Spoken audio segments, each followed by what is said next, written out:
According to a report by Thomson Reuters, India is the fourth most dangerous country in the world for women. India was also noted as the worst country for women among the G20 countries. However, this report has faced criticism for its inaccuracy. So, what are the facts behind the horrible reputation of India? Now, the highest grossing Indian film, Dangal, is on in Chinese theaters, opening the eyes of the Chinese audience for real Indian women's status. Today, we are very happy to be joined by Aamir Khan, actor and producer of Dangal.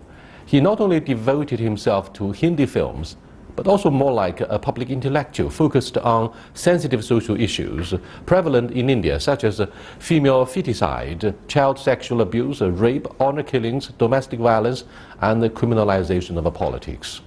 Let's invite Aamir Khan to consider these issues and more. This is a dialogue. I'm Yang Ray. In 2009, Three Idiots, starring Aamir Khan, became popular all over the world and won him numerous fans in China. Dangal is Khan's latest work. The film not only became the box office champion of Bollywood in 2016, but also set a new box office record in India. Adapted from a true story, the film tells the tale of an Indian champion wrestler named Mahavir Singh, who had to give up wrestling but hoped he would have a son to help him fulfill his dream by winning the world gold medal. Instead, he had 4 daughters. Singh begins to teach his daughters to wrestle, trying to make them world-class competitors.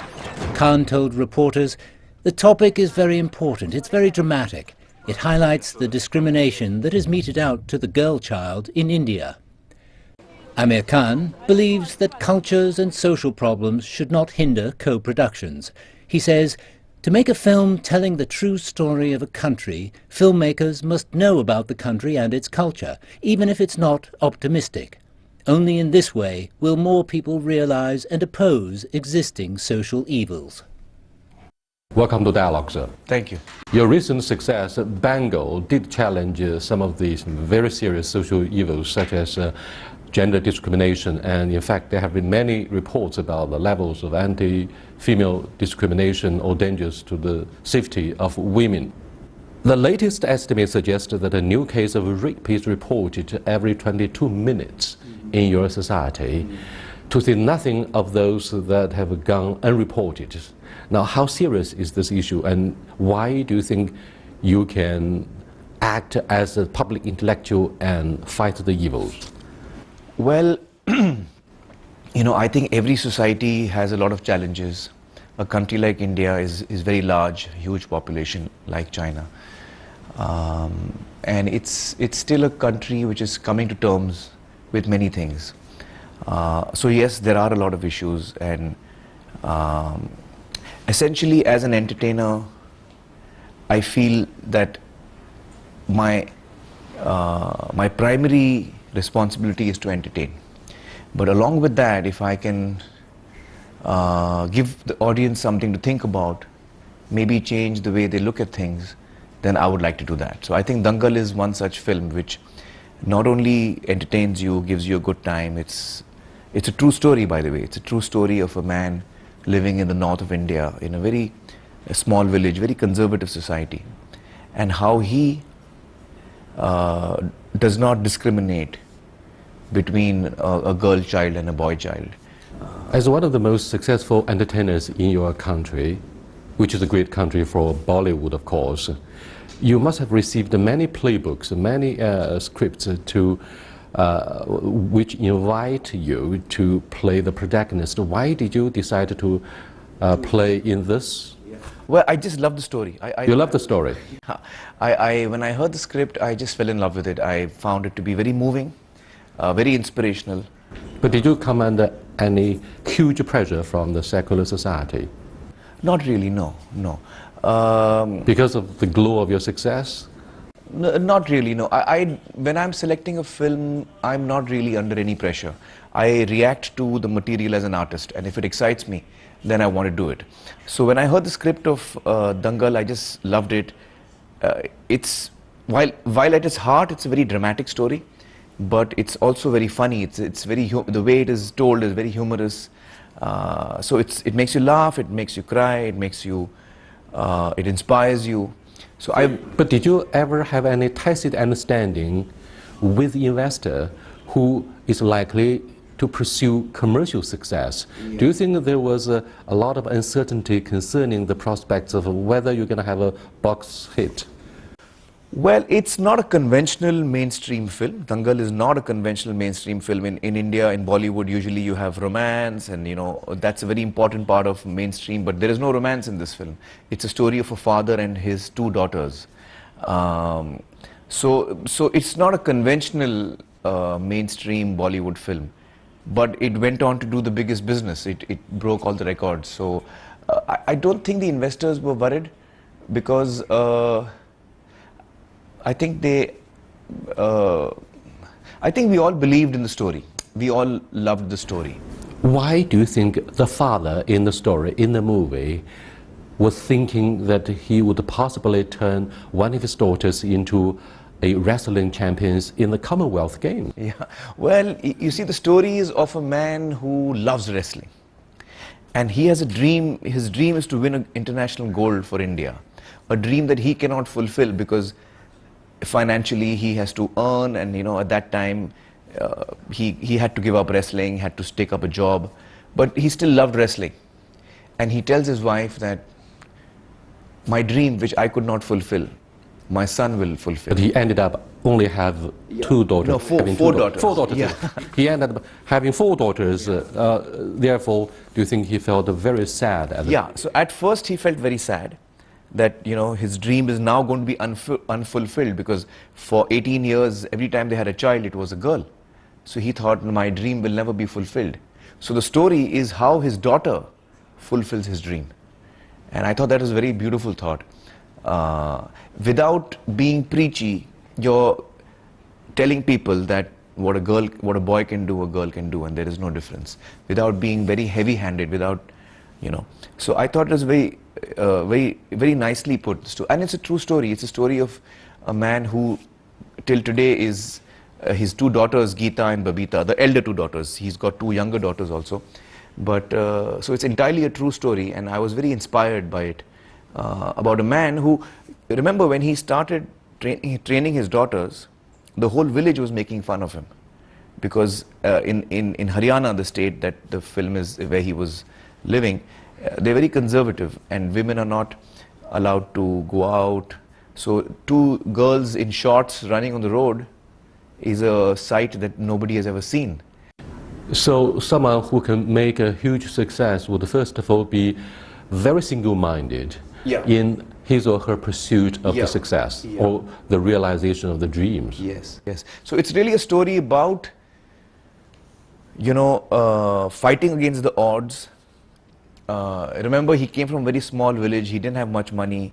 The girls, it's not only a story of the father. It's also a story of the girls who, they have the passion.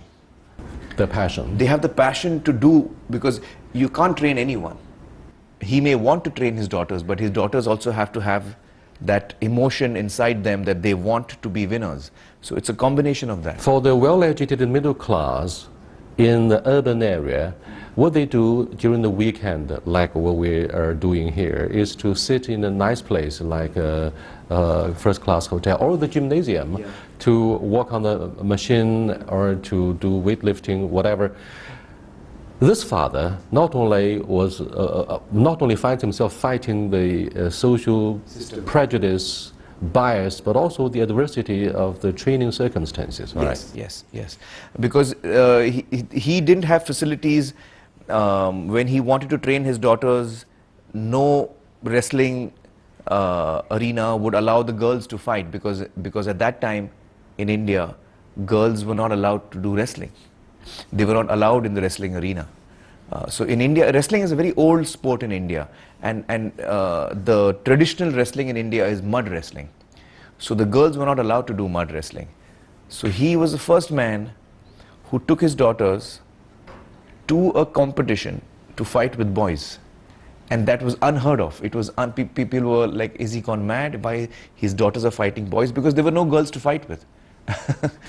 So he broke all the conventions. She was beaten. She was defeated. Well, the first time she lost, but then she started winning against the boys also. So to the surprise of so many onlookers. To the surprise of everyone, yeah. So he was a person who broke all the conventions. He didn't follow the normal social conventions. He didn't believe in that. Do you think diligence or talent will finally matter for the success in the entertainment industry? Of course. Of course. I think in of course, what? Your diligence or talent? Everything. I think to be. But which account for most of the reasons? Well, to be successful in any field, I think you have to love what you do. I think that is one of the most important things. Categorically, Aamir, we have two kinds of personal success.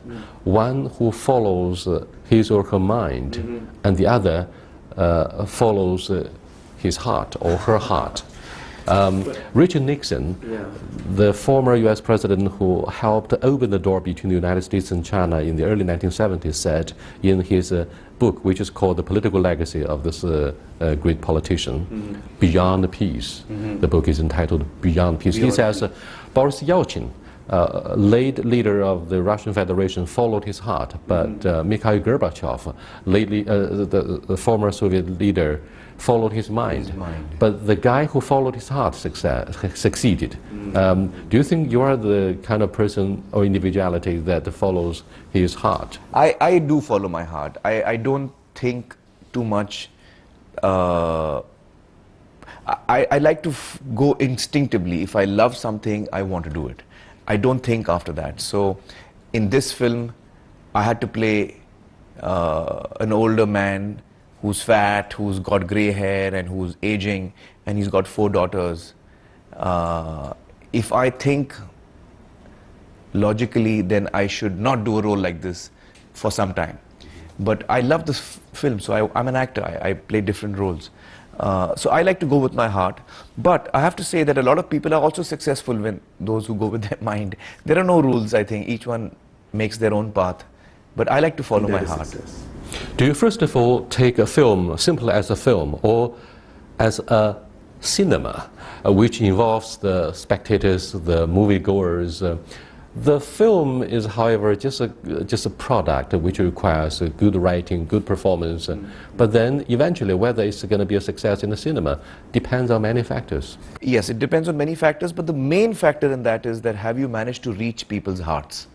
And that is the most important thing. Have you connected with people? Is your story, making me feel something? And I think that is because in cinema you're basically communicating with people. You're telling them a story. So I think that for me that is the most important. Dangal set a very good example of family education, rewards and punishment, protection and inspiration, and tenderness and strictness. Does this kind of family education work against the traditional Indian culture and customs? Well, no, I think it's... There are millions of illiterates in your country, although this is a big number, is being reduced very quickly in the underdeveloped areas in China. Sure. Well, I think in terms of family background, the film is fairly... the character of Mahavir and his family is not an unusual Indian family. The unusual thing is that he doesn't consider his daughters any different from his sons. That is the unusual part. But otherwise, the cultural backdrop is pretty. The family naturally follows what is, their culture.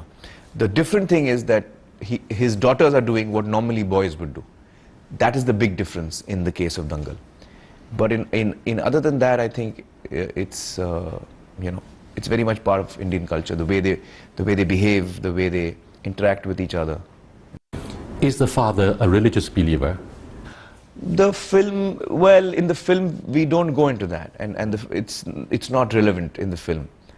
His religious leanings is not really relevant in the film, and nor have we shown that. For him, the religion is, wrestling is his religion. Right, wrestling is his faith and religion. One major reason for you to be so successful in your country, I'm afraid, is perhaps you are divorced from special interest groups. You are not so reliant on their tastes and the strength of capital. So can you be called a public intellectual? I don't know. I don't know. I mean, I follow my heart, and you know, I sometimes feel that word intellectual is, you know, every human being has their own thoughts, and who are we to decide who's intellectual and who's not? Each individual, you know, has its ability to think, and I respect everyone, irrespective of what is conventionally intellectual. I mean, even a person who may not be formally educated. I mean, I've been talking to some Americans, they are journalists, professors, columnists, and they say the definition of a public intellectual in the United States, for example, is someone who's well educated, able to independently make judgments on public affairs. Sure. Do you think you are very close to this definition as a celebrity in the entertainment industry? Well, I'm not formally educated, so maybe I don't fall in that category because my formal educated ended very soon. So like we said in Three Idiots, I'm not a great believer in, I personally am not a great believer in formal education. I do believe in educating myself, but I don't have to go to a college for that. So I think that even in India, you will find a lot of people have not received formal education. Steve Jobs, the founding father of iPhone and Apple, also quit his tertiary education and decided to run his own startup company, and therefore he was able to turn his business into an empire and a huge success. So do you think special genius followed much the same path that you pursue? I don't know about that. I just feel that each one has their own journey, and I'm someone who believes that. So in answer to your earlier question, you know, there are a lot of people in India who may not be formally educated, but they're sharp, they know what's happening, and they have an opinion of their own. Which is an individual opinion. Do you think this is quickly becoming one of the major problems for most of the uneducated Indians, because they believe without formal education they can still feel comfortable with their life? And this is unfortunately a factor in much of the slums. You know, in most of the major cities, you see the extraordinary existence of slums, and these guys refuse to be educated. No, that's not true. I think that's not true. No, it's not. I think that in India, even people who are underprivileged do in fact give a lot of importance to education. So every parent, no matter how poor they may be or how underprivileged they may be, they want to give their children a good education. So I think for Indians, especially for Indians who are poor, they really give a lot of emphasis towards educating their children better and better. The other issue that interested most of the Chinese viewers and readers and netizens is why it seems India shows little interest in winning major medals of a major international tournament or competition, such as the Olympic Games. Unlike China, where you have zealous pursuit of medals, as if medals would be the only yardstick for a success in the secular sense. Except for your huge interest in cricket. The Indians, well, it's your business, so we don't care about the secular success in the Olympics. No, I would say that Indians would love that, you know, if Indian athletes do really well in the Olympics and other international arenas. I think Indians would love that. It's just that we, at this point of time, don't really have the kind of infrastructure that would produce such champions. We don't have that kind of infrastructure.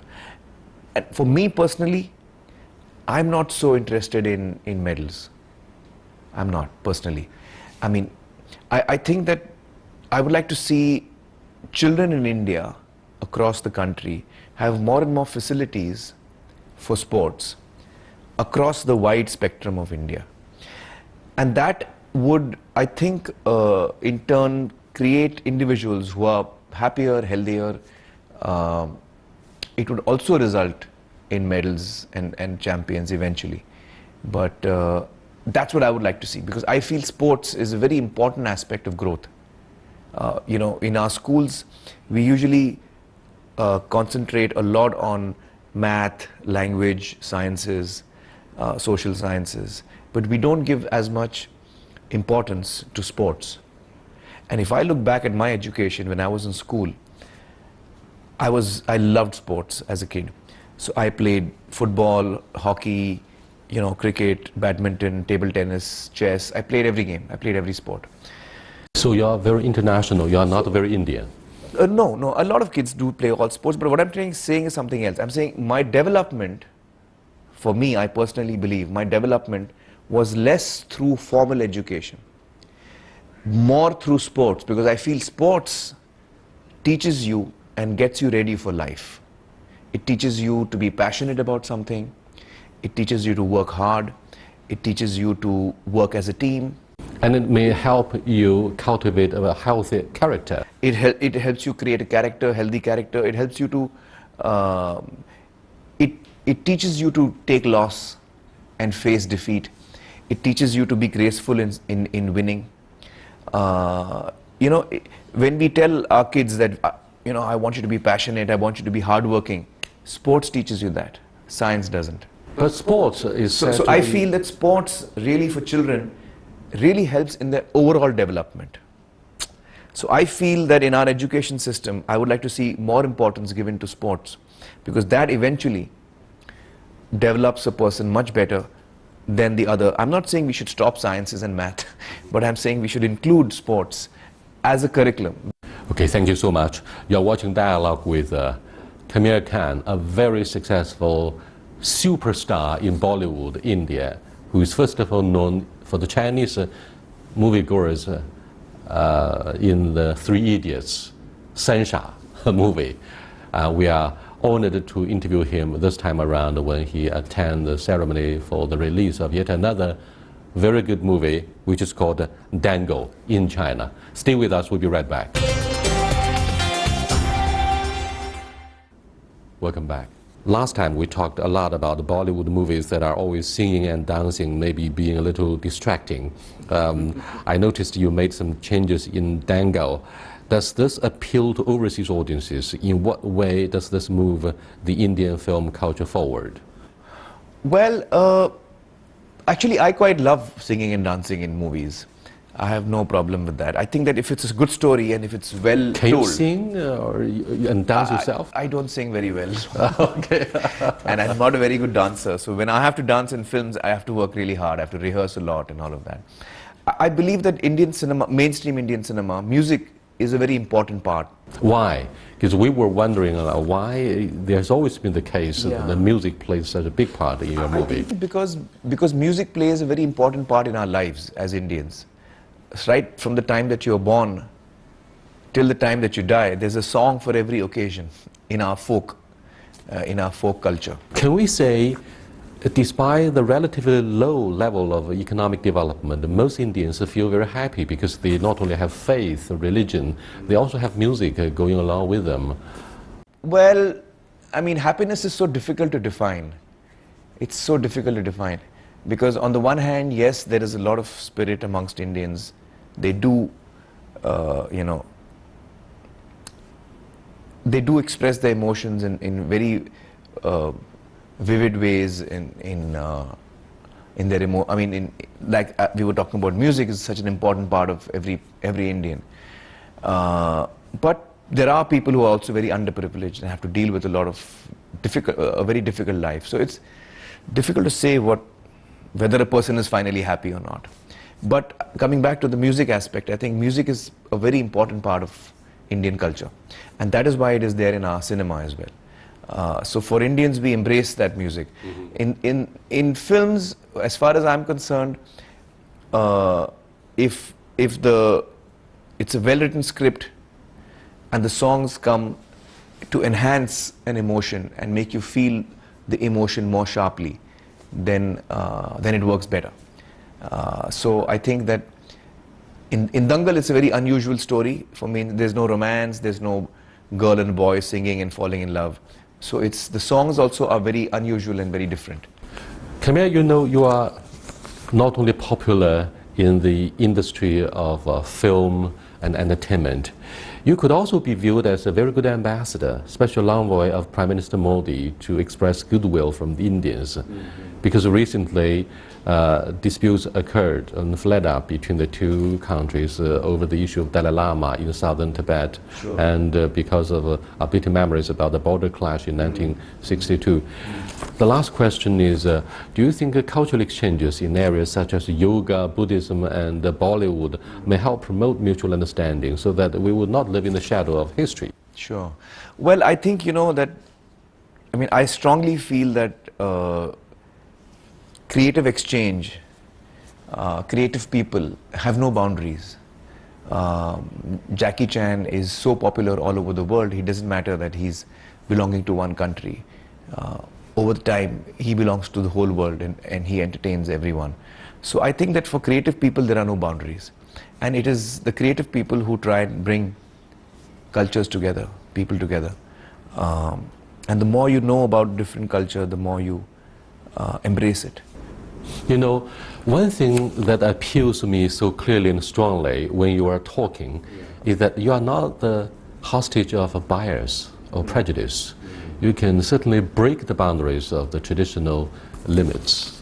And for that, I believe millions of Chinese netizens would love you even more. We've had a lot of dynamic interactions on Weibo, one of the most popular social media platforms in China. This time around, what do you want to say to millions of those who are now following this interview live on Weibo? Oh, it's live right now? Yes, it's live. Wow. Yeah, through the social media. So what do you want to say to them? When my first film, the first film which became popular in China was Three Idiots. And when that film, people in China saw the film and they loved it, we were also happy. The filmmaker, Raju, and me, and everyone, the whole team was so happy that we had touched the hearts of the Chinese people. And I came here for PK first time 2 years ago. And I received so much love when I was here that I was just bowled over. I was amazed. I was so happy. And it really moved me. And since then, I have a very strong emotional connect with China. I always want to come back. I've made friends in China, and I'm in touch with them, on the phone, on the text. And I always want to come back over here. I think it's the kind of love that I receive. I think people are, finally, I think people are pretty similar all across the world. And especially between China and India, I think there is the emotional key that Indians and Chinese share is very similar. That's what I feel, because I could relate to people here in China very easily. I hope millions of Chinese netizens not only share with me the feeling about your talent in the performance in the movie, but also your broad mind and warm character in conveying very friendly messages to the Chinese viewers and netizens. Thank you so much for being with us. Thank you so much. I love talking to you. Pleasure. Wish you big success.